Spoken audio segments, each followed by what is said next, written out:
Hey guys, today we've got a special one in store for you because we're gonna take a look at one of the best producers in the game right now, and that's the one and only Boi-1da. Boi-1da is a producer from Toronto, and he's produced a ton of records for Drake, as well as Nicki Minaj, J. Cole, Joyner, pretty much anyone you can think of. It's pretty impressive. And as a big bonus for me personally, he produced one of my all-time favorite beats, which is called Pound Cake by Drake and Jay-Z. If you haven't heard that beat, you should really check it out. It's amazing. So let's take a look at his production style, and then we're gonna make a beat in that production style. And as always, we're gonna have some fun in the process. Let's jump in.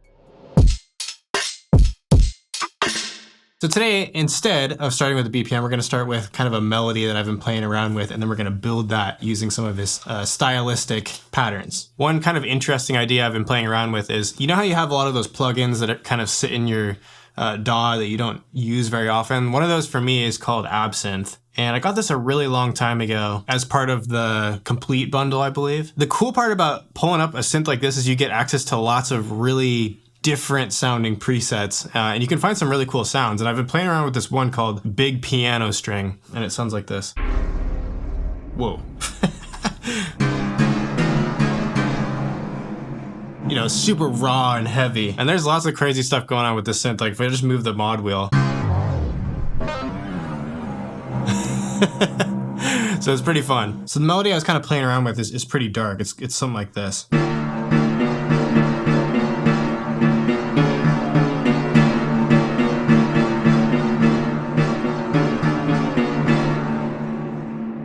So if you play a melody like this without knowing what the BPM is, just go to the MIDI clip and make sure you have the starting flag set to where the downbeat is. So right about here. And then if we just right click the flag and we press set 111 here, then it'll start to make a lot more sense. Now what I like to do is just kind of crop the clip, and then we're gonna press Command A and select all of our notes. And you can see in Ableton, you get this marker right here, sort of towards the end of the notes that you've selected. And this allows you to change the timing like this. I'm gonna drag this back until it restarts on the third bar. So it's a perfect loop, and we'll see if it sounds right. And then I'm gonna press Command Shift U and just add a little bit of quantization here.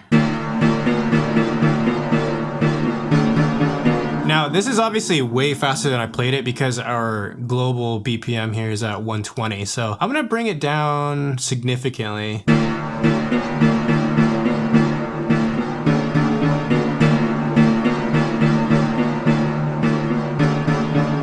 And then also, this sounds a little bit high to me, so let's maybe bring it down a couple.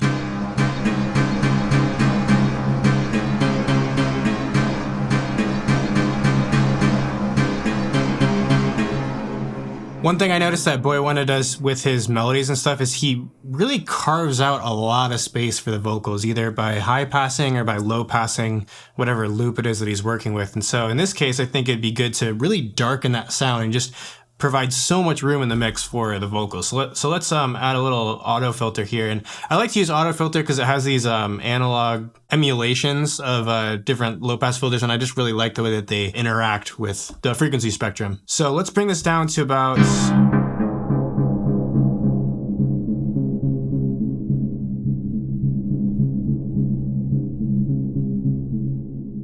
So now you can hear it's really dark, but it's actually really, really boomy. And so although this might seem a little counterintuitive, I'm actually going to bring a high pass filter up a little bit and try to accentuate some of the low mids without getting rid of everything. So you're almost like doing a band pass filter, but a little bit more dialed in though, because you get to control where the center point is on either side of the filters, right? So this is kind of the EQ that I was liking.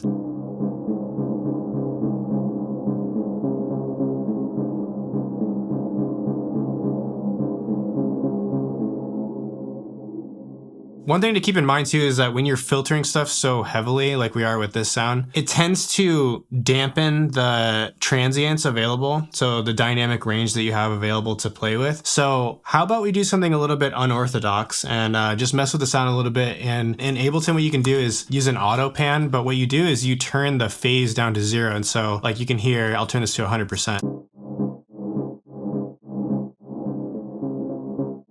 But what I like to do is set it to sort of a sawtooth waveform and just bring the amount from 100 down to about, 60%.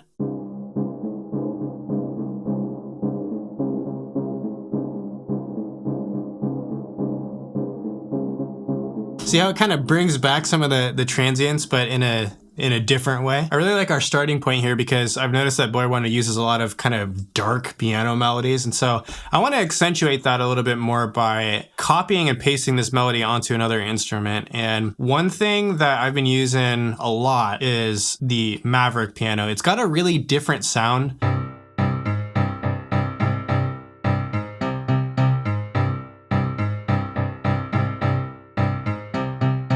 And then when we combine these two together, you get a lot more definition.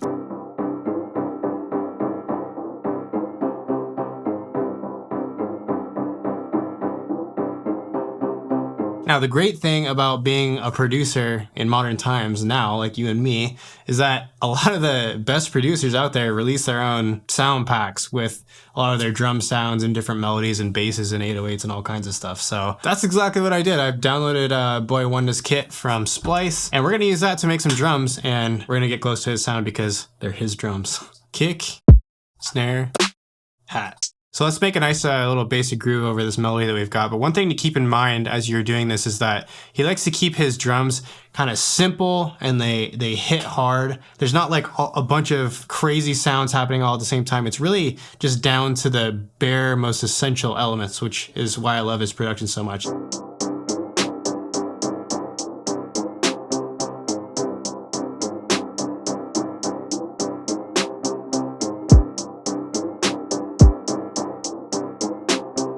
Instead of doing just a normal kind of kick, what I'm going to do is follow another one of his like production patterns, which I feel like is he uses those 808s that have kind of a kick element in them. So they hit a little bit, but it's mostly just the 808. So let's pull up in an 808 of his and get some bass going and also the kick at the same time.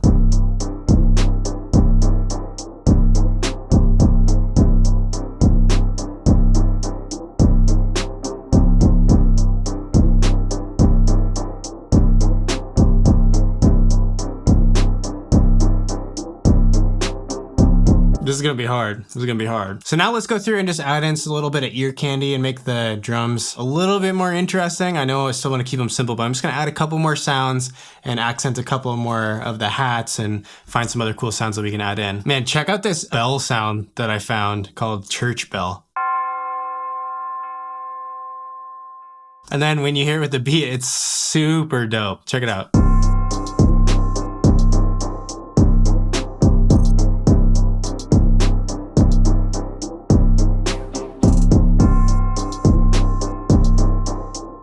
So now it's time for us to build the beat out a little bit. Maybe we start off and we just have the intro be the melody only, right?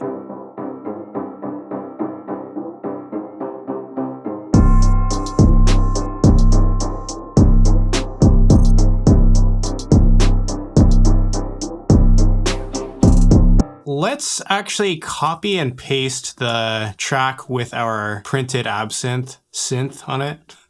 And I'm gonna raise this up an octave and see what happens when we layer an octave above it.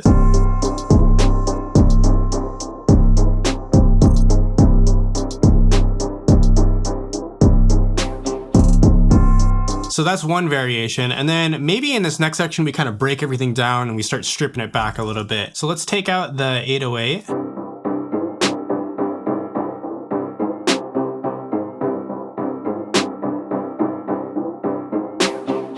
And then maybe here we could add another melody on top of what we've got. And I want to keep going with the piano thing, so... Ooh, how about that? So we go...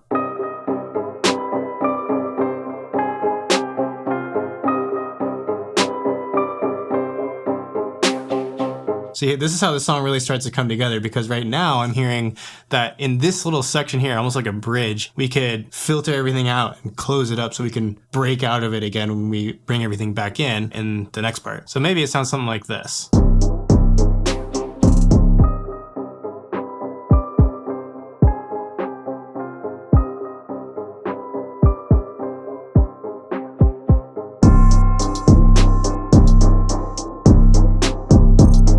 One fun thing to play around with too when you're going in between sections is to do kind of like a pitch drop thing. I used to love doing this in Pro Tools a lot with the audio suite, but in Ableton what you can do is use a max for live device called pitch drop. And if we just put it on the master,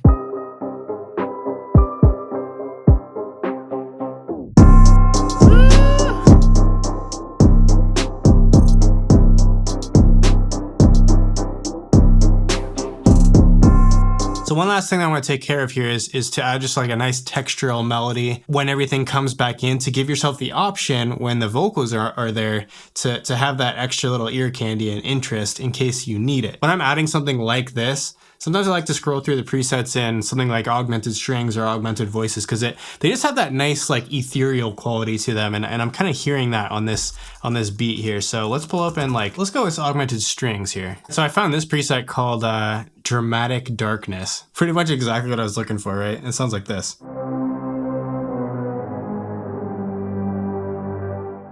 Now that's gonna be a little bit too much of the full spectrum for what we need, so I'm gonna filter it out a little bit with some EQ and add a little bit of movement in the stereo field, and you get something like this.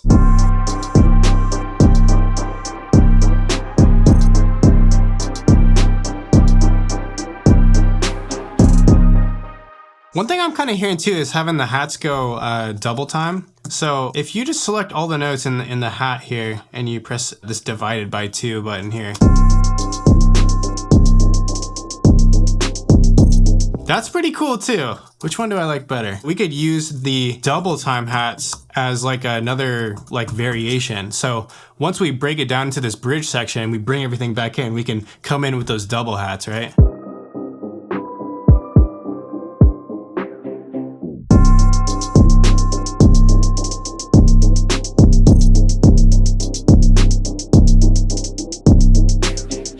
All right, and now the beat's coming together. Let's listen to the whole thing in its entirety and vibe out a little bit.